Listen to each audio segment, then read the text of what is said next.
나는 사실 더 중요하고 더 올라가야 되는데 뭐 얘네들과 달라. 이렇게 생각하는 분들도 많은 것 같아요. 갑자기 사업이 뭐 망했다. 네. 그러면 취약한 나르시시스트의 특성들이 올라올 수 있고 이제 좀 나르시시스트에도 이런 범죄와 관련된 유형들이 좀 있잖아요. 악성 나르시시스트라고. 이 유형을 좀 설명을 해주시면 너무 좋을 것 같아요. 예. 그래서 이제 오진스 선생님께서 얘기해 주셨던 DSM에서 나오는 DSM 진단기준, 자기에서 성격장애 진단기준의 특성을 가장 두드러지게 뜨고 있는 유형이 과대형 나르시시스트. 영화나 드라마에서 대표적으로 많이 나오는 유형이고 다른 사람보다 굉장히 자기가 우월하다고 믿고 막 거만하고 어딜 가든 막 특별 대접 받아야 되고 사회적인 성공, 권력, 막 외모적인 아름다움 이런 거를 굉장히 추구하고 다른 사람들이 자기를 막 부러워하고 질투한다고 믿는 이제 그런 사람들인데 과대형 나르시시스트 유형은 사회적인 기능은 유지가 꽤 잘 되는 편이에요. 겉으로 봤을 때 되게 매력적이거든요. 카리스마도 되게 넘쳐나고. 맞아요. 이런 분들 중에 또 성공한 분들이 좀 많죠? 많죠. 일을 하는 능력이나 이런 대인관계 기술도 굉장히 능숙해서 연예인이나 인플루언서, 얼마 전에 셀레브리티 했는데 인플루언서나 아니면 뭐 성공한 기업인이나 정치 이런 분들이 많죠. 과대형 나르시시스트적 특성들을 띠고 있는 경우가 많다고 알려져 있어요. 관계 중심보단 자기가 이거 이뤄야겠다 하면 목표를 이루기 위해서 어떤 수단과 이런 걸 가리지 않는 분들이니까 그래서 이런 분들 보면은 사실 또 이런 성향도 있는 것 같아요. 이런 분들이 사실 전공의 때도 보면 이제 좀 몇 년 차예요? 막 레지던트를 이렇게 위아래로 보면서 뭐 1년 차예요? 막 이러면 1년 차면 좀 무시하고 뭐 3년 차, 4년 차면 좀 그래 뭐 저 정도면 날 주치할 만하지 뭐 이렇기도 하고 또 뭐 가끔 뭐 자신이 원하는 대접을 받지 못하면 뭐 내가 누군지 알아. 그 사장 어딨어? 뭐 어제 밥도 먹고 뭐 또 했고 뭐 이랬어 뭐 약간 요런 분들이 나르시시스트고 사람들이 좀 많이 아시는 성향이 이런 분들일 것 같아요. 그렇죠? 아주 전형적인 모습이죠. 그러면 제가 또 책을 보면서 이런 분도 나르시시스트일 수 있구나 느낀 게 이제 취약한 나르시시스트? 제가 생각하는 이제 나르시시스트 분과는 좀 달리 책을 보면 이목 집중되는 거 좀 불편하고 수줍어하고 내성적인 이런 분은 우리가 좀 나르시시스트라고 생각하기가 좀 어려운데 이 취약한 나르시시스트에 대해서도 좀 설명해 주시면 좋을 것 같아요. 그러니까 완전 보이는 거는 되게 반대인 것처럼 느껴지잖아요. 과대형 나르시시스트랑. 근데 그 심리는 똑같아요. 약간 다른 점은 과대성 자체가 이제 기능적인 측면에서 조금 과대형 나르시시스트보다는 좀 떨어져요. 그래서 이렇게 좀 사회적인 기능도 조금 떨어지고 덜 매력적이고 그래서 사회적으로 이런 외적인 어떤 성공을 못했을 가능성이 조금 더 높은. 그래서 대놓고 막 거만하고 막 관심 막 이러진 않고 오히려 약간 좀 뚱해 있고 좀 글루미해 있고 좀 불평불만 좀 가득하고 그런 모습을 조금 더 띌 수 있고요. 과대성이 없지 않아요. 스스로를 잘난 사람이라고 생각해요. 근거 없이. 근데 자기가 잘났지만 이렇게 사회적으로 안 풀린 거는 본인이 안 잘나서가 아니라 사람 탓, 환경 탓, 세상 탓. 그러니까 주변 사람들과 상황을 탓하는 그런 모습을 많이 보여서 약간 이 피해자 코스프레를 잘한다고 얘기를 하죠. 우리가 이제 악플러나 인터넷 트롤 이런 사람들이 취약한 나르시시스트적 특성들이 많이 띄는 걸로 실제로 많이 보고가 되고 있어요. 또 이런 분들 중에는 또 같은 일을 하는데도 그 동료들을 무시하고 그러더라고요. 그러니까 자기랑 같은 일을 하고 뭐 자기 친구들이 비슷한 뭐 어떤 경제 수준을 가진 친구나 비슷한 일을 하는데 나는 사실 더 중요하고 더 올라가야 되는데 뭐 얘네들과 달라. 이렇게 생각하는 분들도 좀 많은 것 같아요. 과대성이나 우월감이 이제 그런 식으로 나오는 거죠. 우리가 생각하는 나르시시스트와 이렇게 조용하고 내성적인 것처럼 보여서 그것도 차이지만 실은 공감 능력도 요 취약한 나르시시스트들은 공감 능력을 학습하는 경우가 많아요. 그래서 인지적인 공감 능력을 발휘할 때가 있어요. 그러니까 실제로는 상대방이 무슨 감정을 느끼는지가 잘 안 느껴지는데 이제 아, 이런 상황에서는 저 사람은 이렇게 느끼겠다라고 학습화해서 이제 공감 능력을 발휘하는 경우가 있어서 공감 능력이 있는 것 같은데 근데 실제로 그게 진짜 공감 능력이 아닌 경우가 있어요. 또 이런 분들 특성이 또 뭐가 있을까요? 네. 그러니까 약간 과대형 나르시시스트들은 이렇게 그러니까 외적으로 막 잘 풀리는 거로 되게 본인의 또 과대성을 이제 충족하는 경우가 있는데 또 취약한 나르시시스트들은 그런 측면이 없는 경우가 많잖아요. 그래서 주위 사람들의 반응이나 이런 거에 훨씬 더 또 어떻게 보면 민감할 수 있어요. 네. 그래서 누가 약간이라도 자기를 조금 무시하거나 뭔가 약간 좀 그런 느낌이 들면 엄청나게 수치심을 느끼면서 분노감이 막 올라올 수 있고 반대로 누가 약간만 본인을 이렇게 치켜 세워주면 막 그래 내가 그렇지 하면서 되게 이런 과대한 우월감을 이제 보일 수 있는 그런 특성들이 좀 있어요. 그러니까 다른 사람들의 평가에 과대형보다는 취약형이 더 좀 민감할 수밖에 있네요. 네, 네. 그래서 이제 정신분석적으로는 근데 이제 이 과대형 나르시시스트와 취약한 나르시시스트의 어떤 근본 심리 자체를 조금 심리 구조를 조금 다르게 보는 부분도 있지만 대부분은 이제 유사하거든요. 그래서 핵심은 유사하다. 핵심은 유사해요. 그래서 과대형 나르시시스트가 갑자기 환경적으로 잘 안 됐다. 예를 들어 갑자기 사업이 뭐 망했다. 네. 그러면 이 취약한 나르시시스트의 특성들이 올라올 수 있고 이 취약한 나르시시스트가 갑자기 외부적으로 잘 됐다. 예를 들어 뭐 주식이 대박이 났다든지 아니면 뭐 굉장히 갑자기 큰 승진을 뭐 했다든지 뭐 그러면 과대형 나르시시스트적인 특성이 올라와서 한 사람이 이 과대형과 취약한 나르시시스트 유형을 이렇게 왔다 갔다 할 수 있어요. 아, 이게 그러면 그런 말 있잖아요. 이렇게 성공했더니 사람이 변했다. 맞아요. 이런 분들이 이런 취약형으로 그때는 좀 의기소침하고 조용하고 내성적이고 다른 사람한테 좀 공감하고 이런 척 하다가 이제 잘 되니까 막 무시하고 공격하고 착취하고 이렇게 변할 수 있는 게 또 이렇겠네요. 맞습니다. 맞습니다. 아주 정확하게 얘기해 주셨어요. 그리고 또 사회적으로 너무 잘 나가다가 이제 좀 이렇게 남들 무시하고 공격하다가 좀 이렇게 조용하고 이래서 오해할 수 있잖아. 아, 저 사람이 그래도 좀 어려움을 겪고 나서 좀 성숙해졌다. 좀 사람이 그래도 좀 점잖아졌다. 뭐 그렇게 오해할 수 있는데 좀 약간 그냥 잠깐 바뀐 거일 수도 있겠네요. 아니 그래서 보통은 그렇게 나르시시스트적인 사람들이 환경이 안 되면 이렇게 성숙하게 아, 이 어려움을 겪고 나는 많이 배워서 이런 반응이 아니잖아요. 부들부들 내가 그때 그것만 아니었으면 그런 일이 없었을 텐데 그런 모습을 많이 보이잖아요. 이게 어쨌든 좀 충격적이네요. 이게 왔다 갔다 한다는 게 저는 개인적으로 과대형 나르시시스트는 그래도 정신과 의사로서 좀 잘 찾아볼 수 있을 것 같은데 그래도 이렇게 좀 캐치할 수 있을 것 같은데 이 취약형 나르시시스트는 쉽지 않을 것 같아. 근데 오히려 병원에 진료 보러 오시는 분들은 취약한 나르시시스트 유형이 훨씬 많아요. 그렇죠. 우울증, 불안증의 증상으로 오는 경우가 훨씬 많고. 그렇죠. 아, 그럴 수 있겠네요. 과대형은 어쨌든 뭐 상황들이 잘 풀리고 있고 사람들이 자기한테 찬사하고 있으면 스스로에 대한 어떤 뭐 불만이나 갈등 자체는 없을 수 있는데 주변 사람들이 힘들지언정 근데 취약형 나르시시스트는 어쨌든 나는 굉장히 대단한 존재인데 현재가 그렇지 못하다는 생각을 하면 자아 동질적으로 더 괴로울 수는 있겠어요. 어떻게 보면. 맞아요. 그래서 정신분석적으로도 어떻게 보면 취약한 나르시시스트가 실은 치료의 어떤 세팅 안으로 들어왔을 때 그 수능도나 어떤 치료 가능성은 조금 더 좋게 보는 측면이 있죠.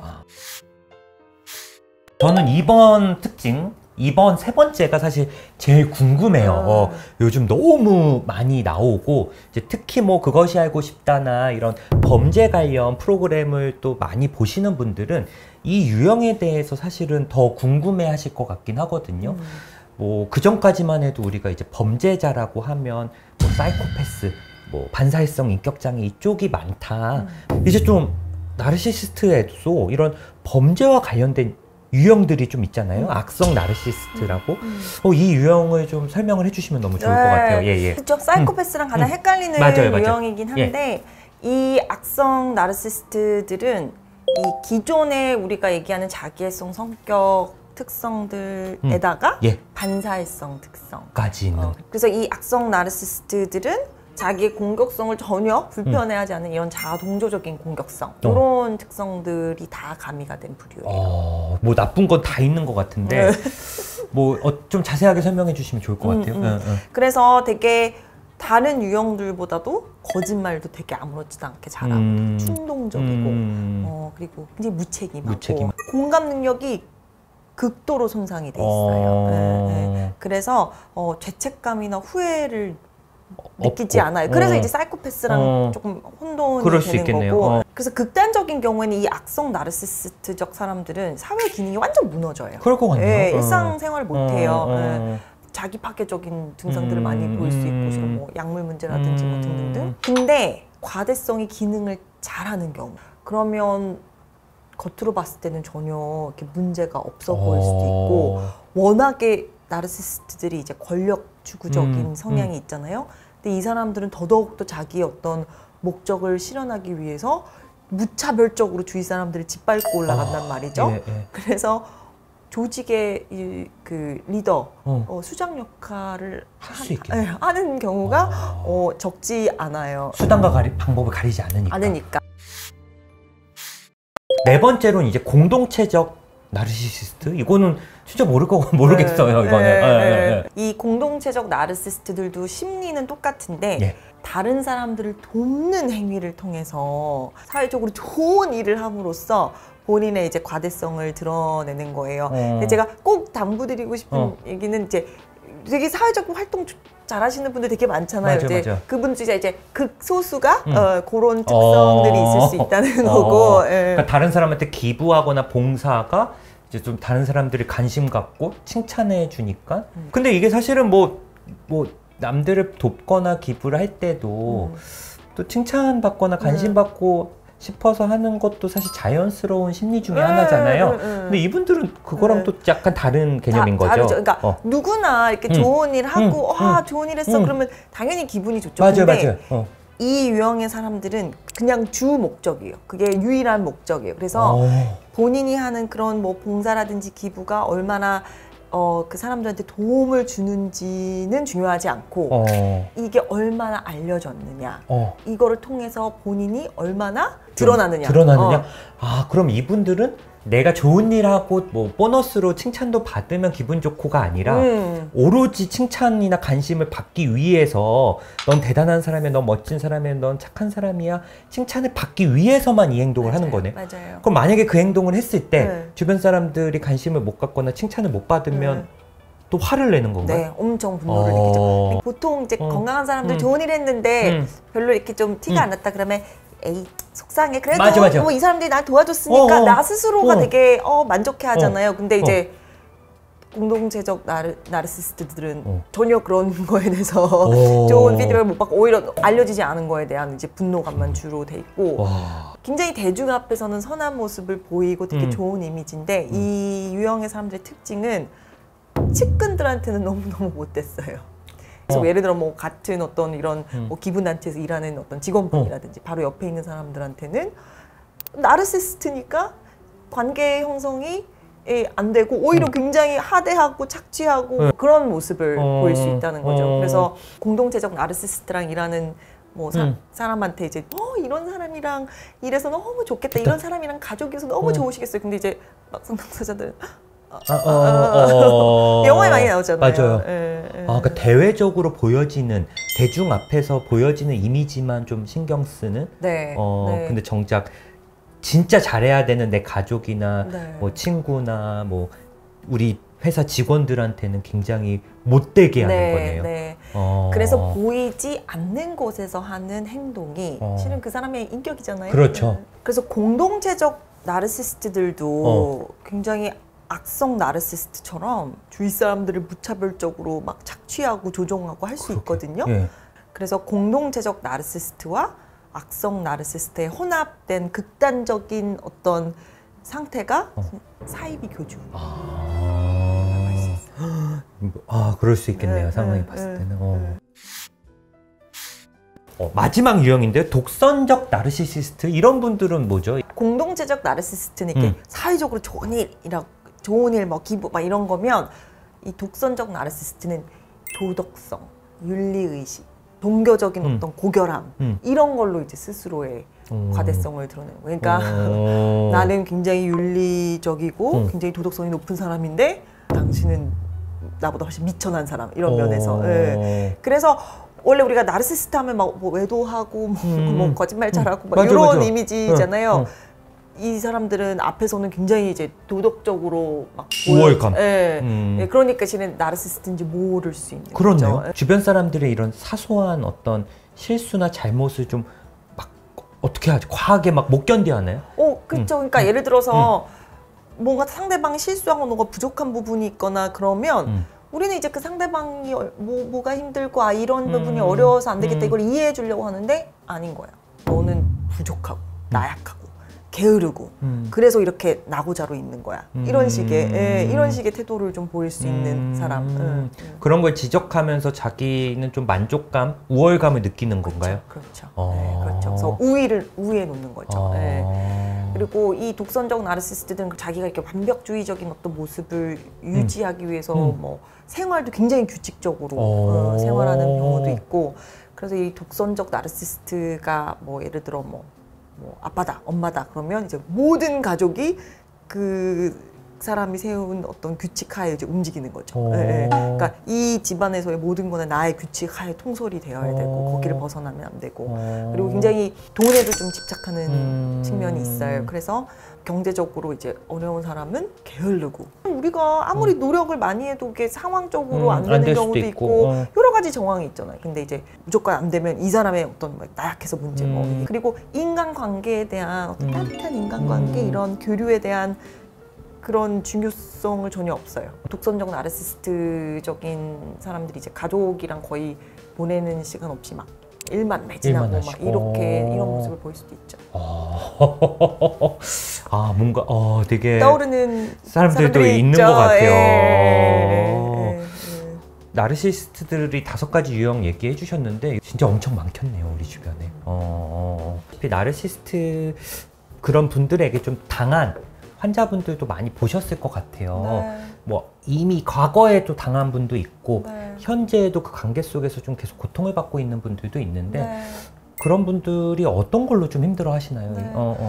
우선 그 되게 인생에 중요한 사람이 이 나르시시스트였고 이다 하면 그 사람이 갖고 있는 상처의 깊이가 정말 너무 깊어요. 너무 깊어서 우울증세가 정말 심해서 자살 사고까지 생겨서 오시는 분들도 많고요. 이 나르시시스트적인 사람 때문에 이 자기 자신에 대한 어떤 확신도 떨어지고 자존감도 완전히 바닥으로 떨어지고 이게 스스로에 대해서 생각하는 어떤 그 부당하게 탓하고 이렇게 오랫동안 힘들어하는 그 측면들 때문에 우울증은 물론이고 굉장히 많은 분들이 몸의 병도 있는 분들이 많아요. 뭐 스트레스로 인해서의 왜냐면 이게 너무나 큰 스트레스거든요. 왜냐면 바뀌어지지 않는 스트레스고 원인을 알 수 없는 스트레스고 그 안에서 너무나 무력감을 느끼기 때문에 사실 무력감이라는 게 엄청난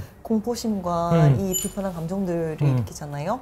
제가 막 논문 통계를 낸 건 아니지만 진짜 많은 경우에 오랫동안 이 나르시시스트적인 학대를 받으신 분들이 지금 과거에 뭐 예를 들어 뭐 소화기 질환이나 뭐 자가 면역 질환, 뭐 통증 이거는 기본이고 과거에 암 수술 받거나 이런 분들도 너무 많거든요. 이 어렸을 때 나르시시스트적인 부모 밑에서 오랫동안 이런 정서적인 학대를 받은 사람들이 이게 성인이 됐다고 없어지느냐?